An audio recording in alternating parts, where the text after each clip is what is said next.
हमेशा ऐसा नहीं होता कि स्वर्गीय आत्माएं हमें सिखाने के लिए आती हैं।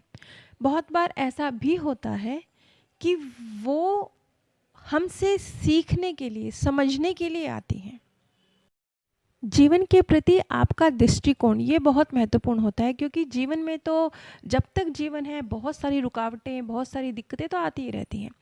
लेकिन आपका क्या एटीट्यूड है उनके प्रति, किस नज़र से आप उन सब चीज़ों को देखते हैं, ये बहुत महत्वपूर्ण है।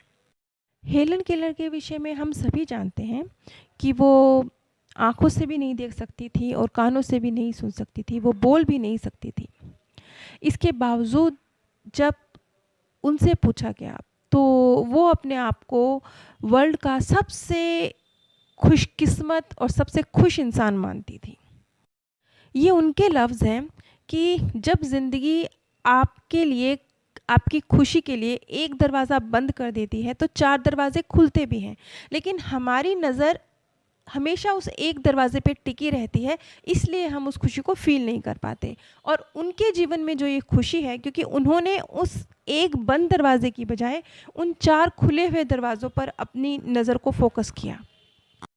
अब आप देखिए, ये जीवन के प्रति नज़रिया नहीं है तो क्या है कि हेलन केलर जैसी एक शारीरिक रूप से विकलांग महिला ये कहती है कि वो वर्ल्ड की सबसे ज़्यादा खुशकिस्मत लेडी है। क्यों? क्योंकि उसने अपना फ़ोकस सिर्फ़ जो वो कर सकती है, जो उसे हासिल है, जो रास्ते परमात्मा ने उसके लिए खोल दिए हैं, उन पर है। अब इसी तरह से इंग्लैंड की राजकुमारी डायना के विषय में ये कहा जाता था कि उन्होंने अपनी लाइफ में 2-3 बार सुसाइड करने की कोशिश करी। जबकि अगर आप दौलत, खूबसूरती, शोहरत हर एंगल से देखेंगे तो पूरी दुनिया में उनका मुकाबला नहीं रहा। इसके बावजूद उन्होंने अपनी लाइफ में खुशी को फ़ील नहीं किया और 2-3 बार सुसाइड तक की कोशिश करी। अब यहाँ पर आप देखेंगे तो आपको स्पष्ट रूप से जीवन के प्रति जो नज़रिया है, जो सोच है, उसका फ़र्क नज़र आएगा। यहाँ पर आपको अब तक जितनी भी आपने खुशी की परिभाषाएँ अपनी बना रखी होंगी ना, वो सब आपको उल्टी होती हुई नज़र आएँगी।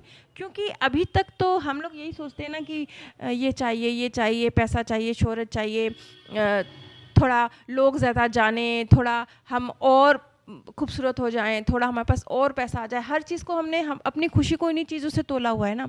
लेकिन जब आप एक तरफ डायना की ज़िंदगी, दूसरी तरफ हेलन केलर की लाइफ़ देखेंगे तो आप पाएँगे कि इन चीज़ों का कोई महत्व ही नहीं था। बिना इन चीज़ों के एक व्यक्ति ने खुश रहना और एक व्यक्ति ने ना खुश रहना सीख लिया था। अब मैं आपके सामने इसी तरह का एक केस शेयर करने जा रही हूँ। ये सन 2002 में अमेरिका में एक टेलीविज़न शो प्रसारित हुआ था, जेम्स प्रांग का। ये केस वहाँ से लिया गया है। इस शो में उनके सामने 3 लड़कियाँ और 2 लड़के थे और उन्हें उनके जो स्वर्गीय प्रियजन थे, उनके मैसेज उन तक पहुँचाने थे। जब वो मंच पर गए तो सबने, उन जो 5 लोग थे वहाँ पर, उन्होंने उनका बहुत वेलकम किया। लेकिन उनमें से एक लड़का था जिसका नाम था जेम्स। उसने बहुत गर्मजोशी के साथ, बहुत आगे बढ़कर जेम्स प्रांग को हेलो कहा। उनके काम में इंटरेस्ट दिखाया, उनके काम के विषय में वो ऑलरेडी जानकारी उसे काफ़ी थी।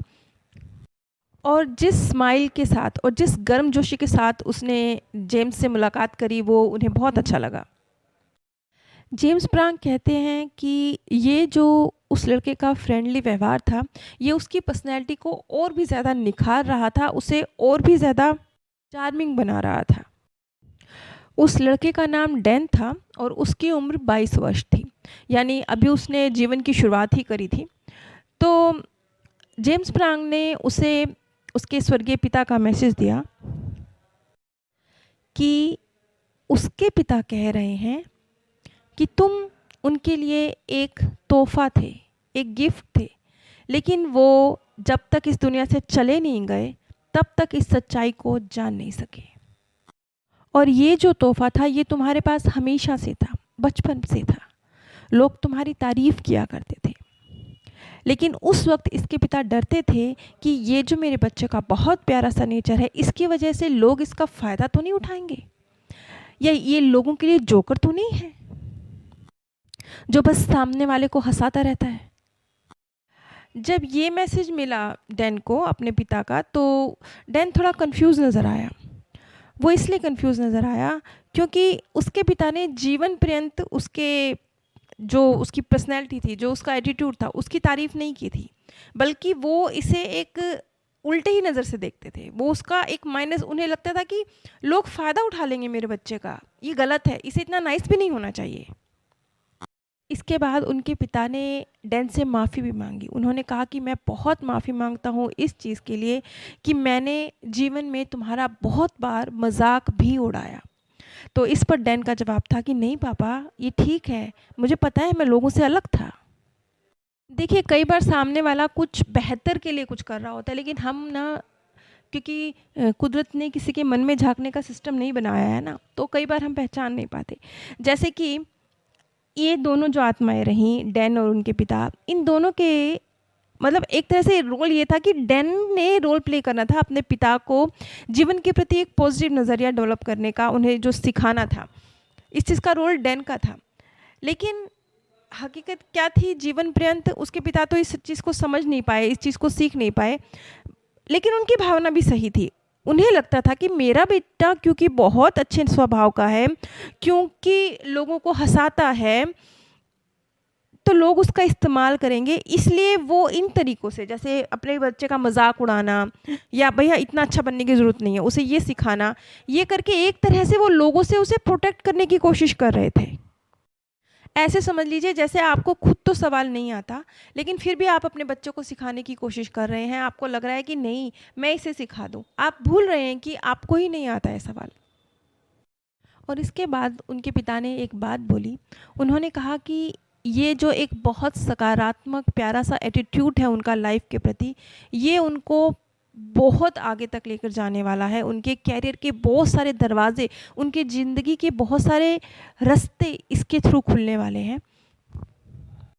एक खूबसूरत और आनंद भरी ज़िंदगी उसका इंतज़ार कर रही है। अब उनके पिता ने जो एक बात बोली बहुत महत्वपूर्ण है।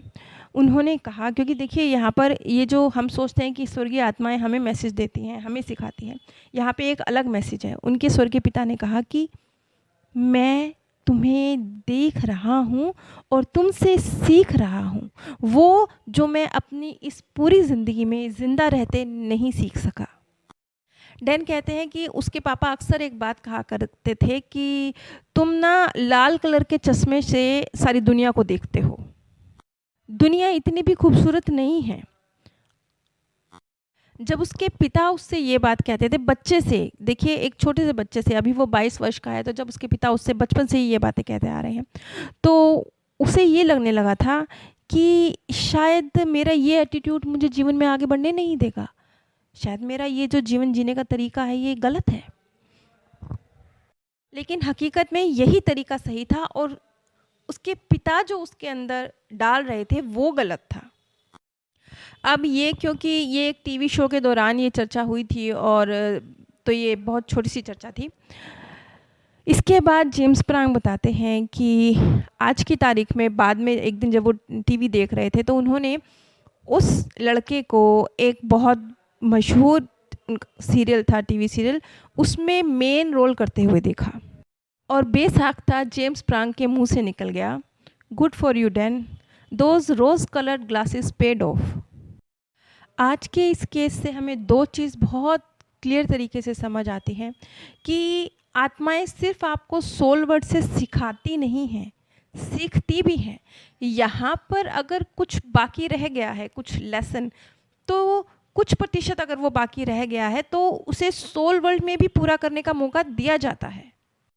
और अगर हम हेलन केलर और डायना की लाइफ की तरफ देखें तो हम समझ सकते हैं कि चीज़ों से ज़्यादा जीवन के प्रति आपका नज़रिया जीवन में महत्वपूर्ण है। आप सभी पर परमात्म सौंदर्य, प्रेम और आनंद सदैव बरसता रहे।